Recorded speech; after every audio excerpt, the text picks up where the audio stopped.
in prehistory. You only get one camera up here. The reference is to his ferocity. Vassiliy Jirov was voted the outstanding boxer at the 1996 Olympics in Atlanta. He hasn't lost a fight since 1995. That was to American Antonio Tarver, and he avenged that loss in beating Tarver in the Olympic semifinal. So he definitely, Manny, has the pedigree of a top fighter. Well, he has all of the talents going for him, the size, great amateur career, all the way around a solid fighter. And then, believe it or not, that crazy childhood he had with a very athletic mother who was very good in teaching sports. And in fact, he was good in a lot of other sports. And then he had a coach who was, to say the least, was a pretty tough guy. But anyway, I think he's very well prepared to be a good fighter. And of course, another advantage is that he's a southpaw body puncher, and in the upper weight classes, you don't see that many southpaws. No. You certainly don't see that many southpaws who focus on the body for their primary attack. It's so unusual, in particular coming from Europe, where most of the boxers over there are primarily head hunters, and being a product of the amateur system, the recent Olympic Games, where there's no points even given for body punches. But he's just an unusual person, but he loves to punch to the body. He's determined to do it, and he's made a big career out of it so far. Jirov lives just outside of Phoenix. Last visited Kazakhstan in That's February. a body punch there. Left hook, left straight to the center of the solar plexus.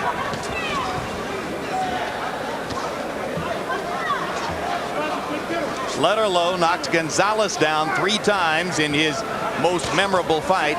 Gonzalez getting up from a scalding right hand on the 3rd knockdown and coming on to win the fight by decision. That earned him the chance to fight against Roy Jones and helped prompt Letterlough to decide to move up in weight for what amounts to another no-lose proposition. If he loses tonight, so what? He was taking a big gamble against ostensibly the best cruiserweight in the world.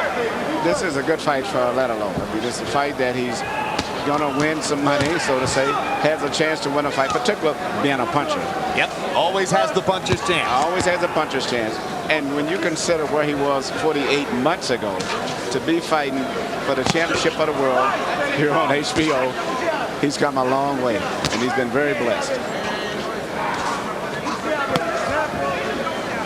Letterlough trying to get to Jirov's body. Jirov has taken a couple punches upstairs here in the 1st round. Yes, and also Letterlough has taken some good body punches, and he has not flinched on any of those punches at this point in time. Well, he told us a story yesterday that when he was a kid, the boys in the neighborhood would play a game called Let's Go to the Body and punch each other in the body. So he thinks he can handle the punches to the body. I think he was hit with a body punch there just a few seconds before. Jirov driving Letterlough into the corner with a sustained barrage of punches to punctuate round number 1. And Letterlough definitely caught something he didn't like in those last 20 seconds. It's that same body punch that he got caught with earlier in the round. It was steadily a left hook or uppercut that goes directly to the center of the body, and it caught him and it hurt him. Body punches have a delayed effect sometimes. You don't really. Okay? We had this thing over quick. We'll sit. I'm going to get up, be smart, and watch your distance and your balance. Okay? Okay. All right, go. Okay, good. Very nice. Right, yeah, that's good. Win the next round. Let's win another round. Just keep putting a bunch of there. No, you got 12 rounds. Take a deep breath. Deep breath. All right. Julio Cesar Chavez is the only elite fighter I can think of in recent times who made the body blows an important part of his weaponry, as much as Jirov does. I don't recall a big man ever doing it like he does. No, and he's such a tall guy too. He's 6'2". But he'll jab with the right jab to get your attention up for head punches, and then he shoots the left hand to the body after he jabs you up top with the right hand. He's usually the aggressor in his fights, but he feels that he's had so much more experience than Letterlough that he can box him and still get in his big shots to the body. If top heavyweights still weighed 220, you'd be intrigued at the possibility of watching Jirov try to go up in weight. Stop! But top heavyweights now weigh 240. Yeah, heavyweight at 225 today is still a small heavyweight. In his last fight, he fought at 200 pounds. When he fought at Adolfo Washington, he looked a little sluggish. He didn't carry the weight too good. So that's that hard right jab that you have to watch. And he shoots it from an over motion where it's almost like a right cross. And that's when you start looking out for that. Then an explosion occurs in your body. Now Letterlough backing up against the ropes there, hoping to counter Jirov with one big shot. And Jirov backed away. At this stage, I see Letterlough's strength is starting to leave very rapidly. Well, body punching is like investing. It's, you know, it's like a certificate of deposit. You wait for it to mature as the rounds go by. Head punching is for the quick strike. That's correct.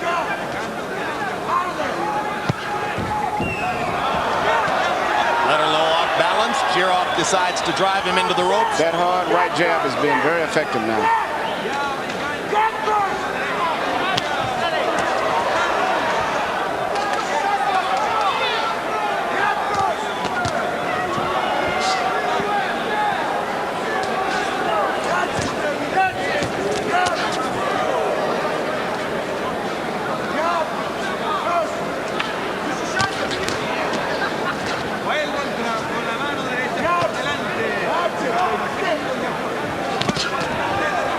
Punching again. Stiff left hand to the body by Jirov. Comes back with a big combination upstairs. Letterlough's got a pretty good chin. Already you can see that. He seemingly is focusing as much of his attack on that hard right hand of his now as he has the body punches. And it's not a normal jab.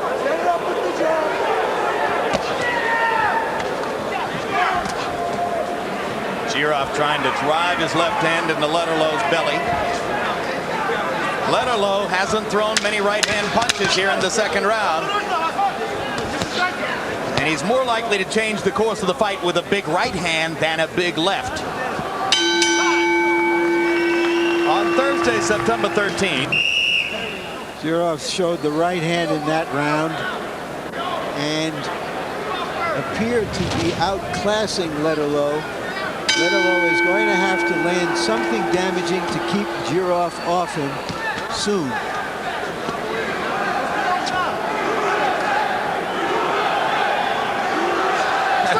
Crowd begins to treat this as a quasi-Olympic event, chanting USA, USA.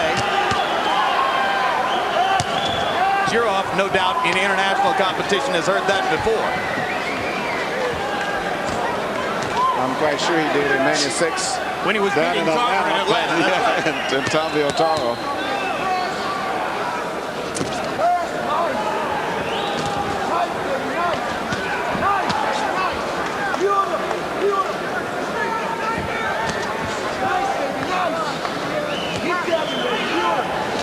Letterlough seemed to exit his corner with a little more of a purpose now as round 3 begins. Unless he's operating under a delusion, he knows he's lost the first 2 rounds. Julian Letterlough didn't expect to win a decision over Vassiliy Jirov. He's here to try to live up to his nickname, Mr. KO. Jirov is doing a variety of things right now, and you can really see the experience of all of those amateur fights beginning to show as well as the professional fights.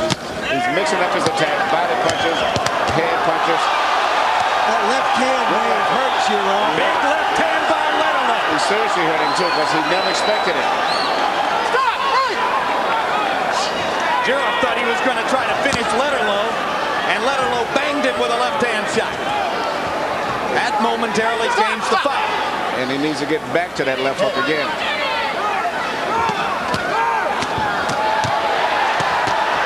Now Letterlough getting active with the right hand.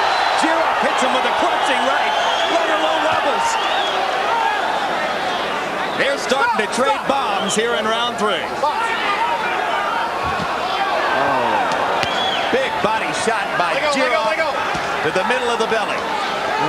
That's the one he calls the 1,000-volt jolt of electricity. Shot. Yeah, 1,000-volt jolt. That's the third rail of boxing, a shot like that into the midsection. That's the second time I've seen Letterlough blow congestion out of his nose in the middle of a round, Emmanuel. Can't that help a fighter to swell? It Not in this case, sure. His eyes are not closed up anything, so he's just trying to clear his breathing passages the best that he can at this stage here. Don't do that. Letterlough, by holding his hands high, now seems to be inviting the body shots, perhaps hoping to land something over it. Well, that's what happened when he landed the big left. And particularly was at the time when Jirov's mind was on strictly an offensive attack. He wasn't looking for anything back and got caught with a left hook.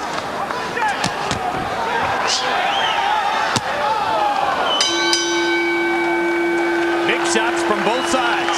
And Jirov looks at Letterlough in a different perspective as he walked back after that round. To the body, you got to bring your hands back up, okay? Because he's punching after you finish punching. Okay? All right. Take your time. Your hands down and breathe. And don't be afraid to bring your hands up here. Bring them hands up high. And as long as you're up here, you're very effective with them up there. Okay?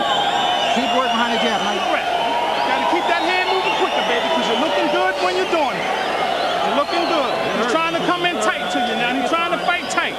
He's leaning his shoulder and he's trying to step on that leg and come around them corners. You got to step your foot on the outside and push him back and dig.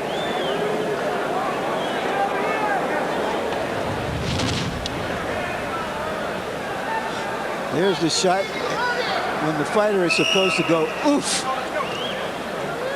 Jirov thought he had him on his way out, and he was shaken by that left hook. Big time. At this point in time, I've been very impressed by Letterlough, considering such a handicap that he's given up in this fight, and he's taken some tremendous shots, and he has weathered the storm, is right back into the fight. And it's Well, we turning out to saw be him very against competitive. Julio Gonzalez weather some stuff, so we know that his problem is not below the head and above the waist. His problem is in experience and weight. Harold Hammond scored through 3. Okay, Jim, I got it 3-0, 30-27. Vassiliy Jirov. Jim, to me, he's just winning it because he's the busier guy. Landing more shots, that real good straight left to the body, and a good right hook. Julian Letterlough has just got to move his hands more, even though he caught Jirov in the third round with a great counter shot. Jirov was too busy and won that round also. Let go, let go, let go. Agreed on all counts. You know, we've talked about cruiserweights, heavyweights. If a light heavyweight, even a hard punching light heavyweight, can shake you with a left hook, what would a big heavyweight do? Well, that's why it's just not a viable proposition. I mean, you know, people talk about Roy Jones moving up to heavyweights. It's a thing of the past. The heavyweights are in another stratosphere. They weigh 240, 250, and they're going to get bigger. And that's what you said is true. Big heavyweights. The heavyweights now, to be seriously considered as a heavyweight, you have to be nearly 230 pounds today. And you better be 6'4" or 6'5", too. They're going to be up in the height range with, I mean, Hasim Rahman is 6'3", Lennox Lewis is 6'5", Vladimir Klitschko is taller than Lewis.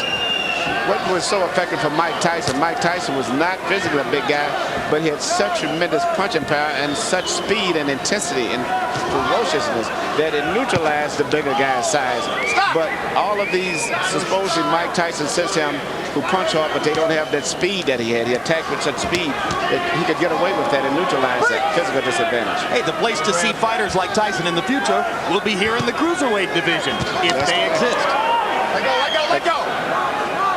Let go. And maybe the division will gather more cachet over the years just because the heavyweights are getting so much bigger. That's correct. And it's, what happens to a guy 220, 210? Whenever someone tells me he's got a heavyweight about 6'1", 200 pounds, 210, yeah, I mean, what Michael Bennett. Yeah, what can you do with Michael Bennett? Michael Bennett has talent. It's not a heavyweight, it's not a cruiserweight. But in the Olympics, they have that division called heavyweight and super heavyweight. But we don't have it in professional boxing. Round 4 is very much like round 3.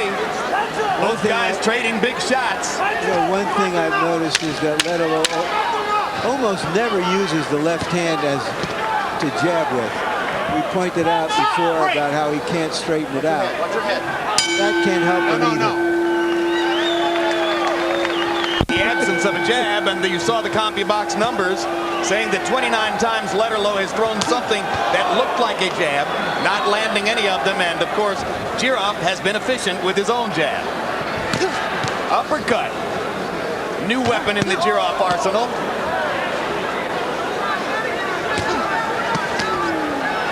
Letterlough much more in the fight than he was in the first couple of rounds. Seemingly he's got more confidence from somewhere. I know prior to the fight, he seemed to have a fixation of just looking at Jirov as if he was just amazed by everything about him. And I think after the first 2 rounds, he's gotten over that, and he's taken Jirov as just being a fighter now. I think that big counter left hook and the way that Jirov wobbled gave Letterlough a sense that, hey, maybe I can win this thing.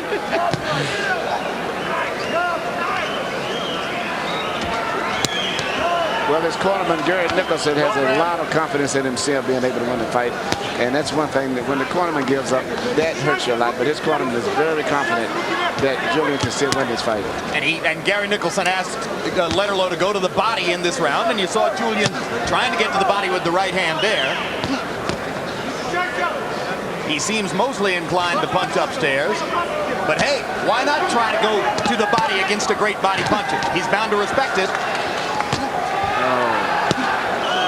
They trade body shots.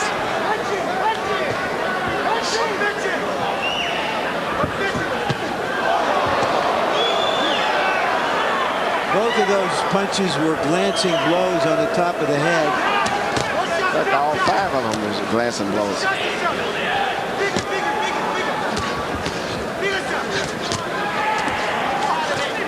It's rapidly becoming a phone booth fight as Jirov's foot movement begins to go away.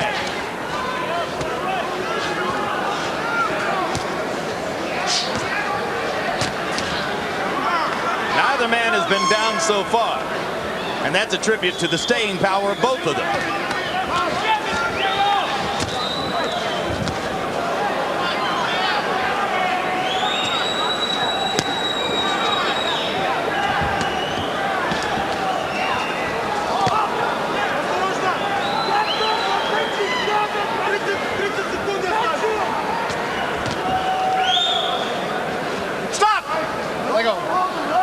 I think Jirov's body attack is beginning to take some of the steam out of Julian's punches. Yeah, the body attack, the physical advantage, the experience. And I think the fact that he's moving and doing a variety of things now, this last part of the round is very good instead of just laying in head to head, shoulder to shoulder. Now, when he got back up on the balls of his feet and started to move, yes, his dominance increased. Yes.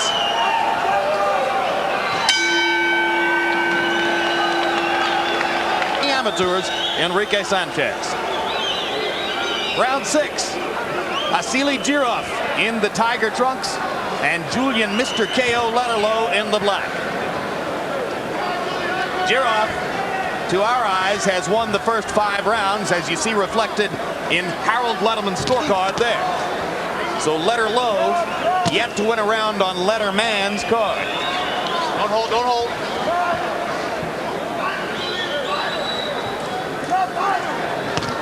But even though he hasn't won a round, Letterlough is putting up a very good exhibition of courage and punching power. And he seemingly is a lot more relaxed in there than I expected as the fight progresses. He seems to be more comfortable about everything that's going on.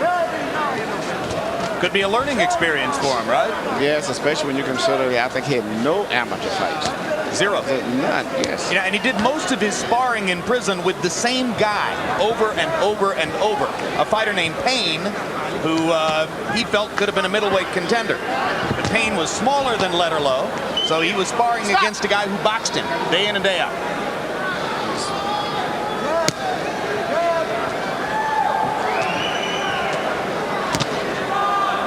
At this stage now, Jirov's experience is starting to show once again. He's doing a variety of things. He's mixing up his attack a lot. Things with the right hand, with the left hand, long range punches, short range punching. But still, he's always got to be looking out for the power punching of Letterlough because evidently his punching power is not diminished as the fight is progressing.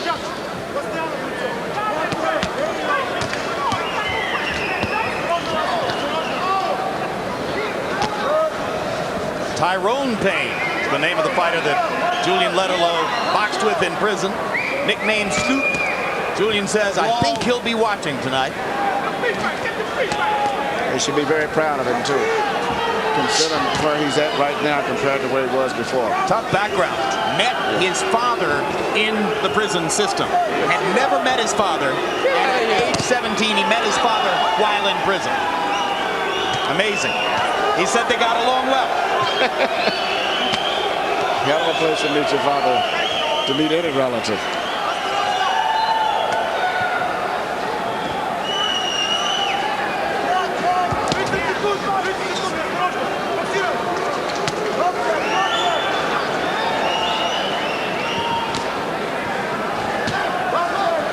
Jirov dominating, but finding Letterlough a very tough nut to crack. Yeah, Jirov's been the distance only twice in his career. He could be looking at going the distance here because Letterlough has shown no vulnerability to the knockout so far. What's the ugly stuff? Yeah, oh, he doesn't mean dirty stuff. Harold, how do you have it scored halfway through? Okay, Jim, 60-54, 6-0 favorite of champion Vassiliy Jirov. Hey, does anybody remember when Willie Pep went around without landing a punch? I wonder if anybody get the 4th round to Julian Letterlough. But be as it may, Vassiliy Jirov, the much busier guy. Interestingly enough, what Julian Letterlough's doing is he throws one punch and then he won't come back with a second one. Whether he lands or whether he misses, it's always one punch. And the judges see that. They see how busy that Vassiliy Jirov is. He wins it a clean punch. The instructions that he got in his corner from his head trainer, Theo Torrance, I thought was very good. He told him to angle a little bit more boxing, keep Letterman changing positions, making him pivot and turn around a lot. And that way his experience would be a big advantage to him by doing that. And he seems to be doing exactly what he was told to do. Del Torrance, veteran teacher, been around. Hold up, stop the presses. I think I just saw Letterlough land a stiff jab.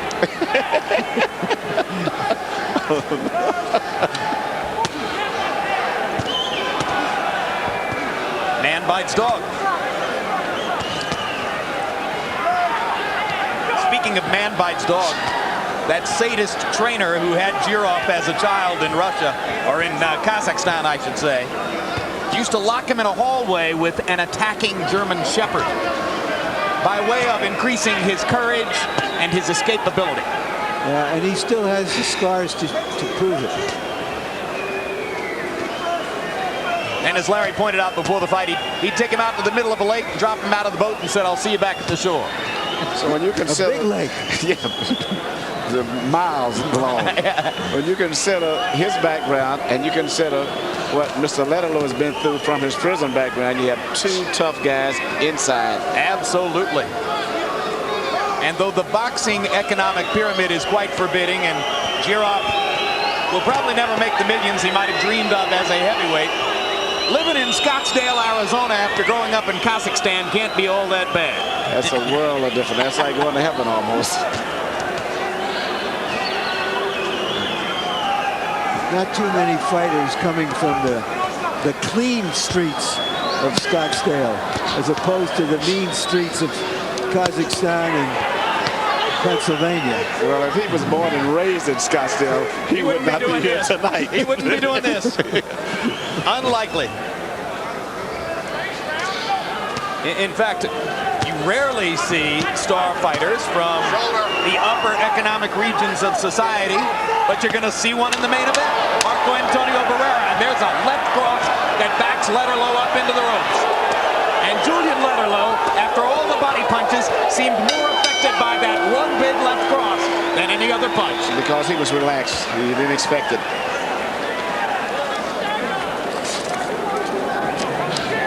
Good catch. How you feel? How you feel? Hold on. In our opening, you saw the broad assortment of ring card girls who are favoring the Boxing After Dark telecast with their services tonight. This is Kirsten O'Brien. She works at an establishment here in Reno called the Gentleman's Club. And I'm sure that all of the patrons at the Gentleman's Club are entirely gentlemanly.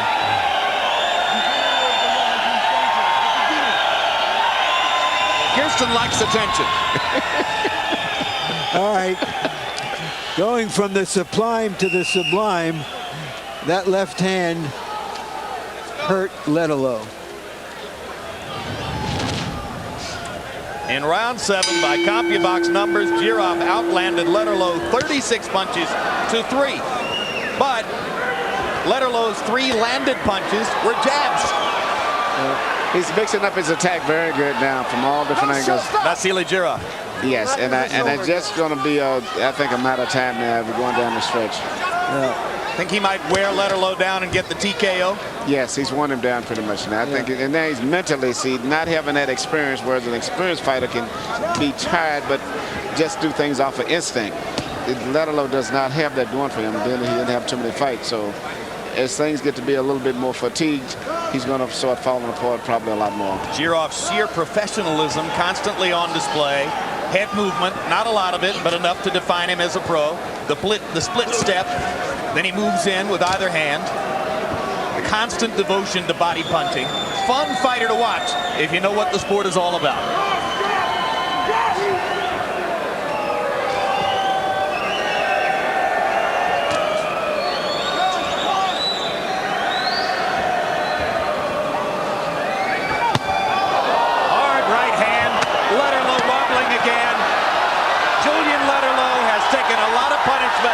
And now he's right for the finish. That's it. And he's going to stop it off with that big uppercut. And that's a good stoppage because Letterlough was brave, didn't want to go down, and was getting walloped. Once it happened pretty fast. Yes, it's nothing he should be ashamed of. He fought a very good fight when you consider everything. So another technical knockout victory for Vassiliy Jirov. His 27th KO in 30 fights. He maintains his unbeaten record and continues to look, at least to my eyes, like the best cruiserweight fighter in the world. Closed the show, landing 15 out of 16 power shots down the stretch. Tigers go for the throat. Hyenas go for the stomach. And he's a bit of both. Take another look at the finish, Larry. A workmanlike job by Jirov, softened up a very hard, tough guy, outclassed him with his experience, his size. That uppercut was enough for Jay Nady. A good look at a very good fighter and a very brave fighter in Letterlough. Watching Jirov fashion a technical knockout is like watching an artisan build a house. You know, yes. There's the foundation, which is the body punching, and then eventually he puts up the structure. Tonight we saw a display of so many different things that you have to really appreciate Vassiliy Jirov. He did jabs to the head, body punches. He got back in box for a while. He did everything. And at the end, he used his experience. Instead of just staying in, he got back, got a distance, and started doing so many different things that mentally, Letterlough just couldn't handle all of that. The Eastern Europeans are emerging. We may never get a chance to see Darius Mikkelchev